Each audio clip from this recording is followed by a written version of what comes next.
Gandang araw mga kahilig, dito na naman tayo sa aking maliit na farm. Pakita ko lang sa inyo yung mga bunga ng grapes ko kahit na dehydrated tayo ngayon sa tubig. Pero tingnan mo naman mga kahilig, oh. Ang dami nilang bunga. Sayang. Dahil hindi na ito lalaki. Dahil gawa na kulang sa tubig. Ayun, banda doon, oh, dami pa. Ayan. Wala tayong tubig kahilig ngayon. Tingnan mo dito banda. Matured na yung mga biris ng grapes ko. Pero yung iba, ayun, marami pang bulaklak. Tingnan mo dito sa bandang yung ano ba tawag nito? Yung fruiting cane yan, yung pinutol ko dito banda, matanda na yung mga biris. Pero sa dulo nung pinutol ko naman, ito na naman yung mga bulaklak niya, mga kahilig. Ayan, oh, ang dami. Pero kawawa yung mga puno ng grapes ko ngayon mga kahilig, dahil tulad ng nasabi ko, kulang tayo sa tubig. Kaya sabihin na marami silang bunga, hindi rin ito lalaki. Yung mga butil nila, ayan, oh, kahit na ang daming bunga, ayan, oh, nanyo naman kahilig, ayan, oh, dami nilang bunga. Kaso lang tubig talaga yung kulang dito mga kahilig, dito banda, oh, ayan, ayan, ito yung bulak din mga kahilig, yung naging biris na, ayan, oh, kita nyo naman mga kahilig, ang dami, ayan, oh, kung nakikita nyo mga kahilig, ayan, oh, tingnan nyo. Yung dito naman, yung sa bandang nila, yung unang putol ng talbos, ayan, matured na yung mga biris nila, nasa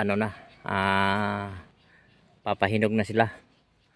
Dito rin mga kahilig, yung sa bandang unang putol, lalaking biris, sa dulo, tinalbusan ko naman uli, ayan, ang daming bulaklak nila mga kahilig, ayan, ayan, naging biris na. Nung nakaraan, pa lang ito, bulaklak pa lang, ayan, ang dami nilang bunga sana kahilig. Pero aasa na lang tayo sa dito kahilig, kung aabutan pa ito ng ulan. Yan, dahil gawa na wala tayong budget na pang pagawa ng deep well, o kaya maghukay tayo, kukuha tayo ng tubig sa ilalim, kaso wala pa eh. Ayan, oh, dami nila.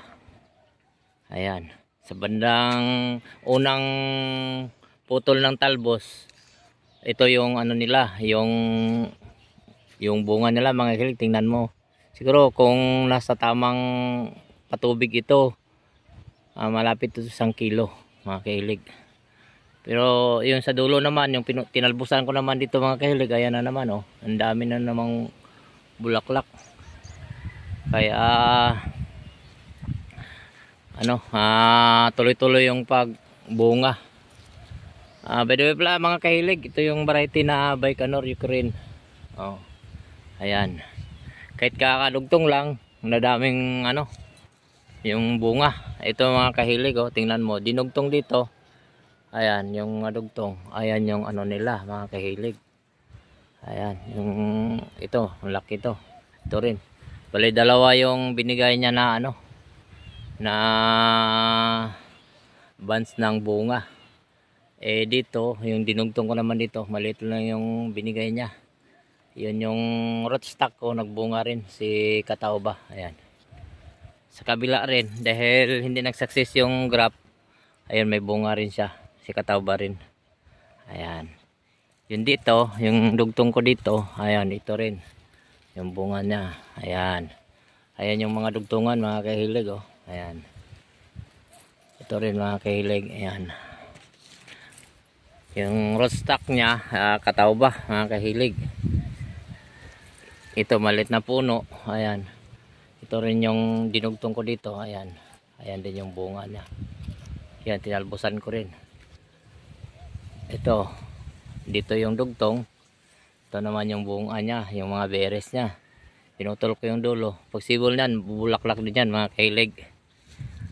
Ayan. At ito, marami pa dito mga kahilig, oh, yung iba. Ayan.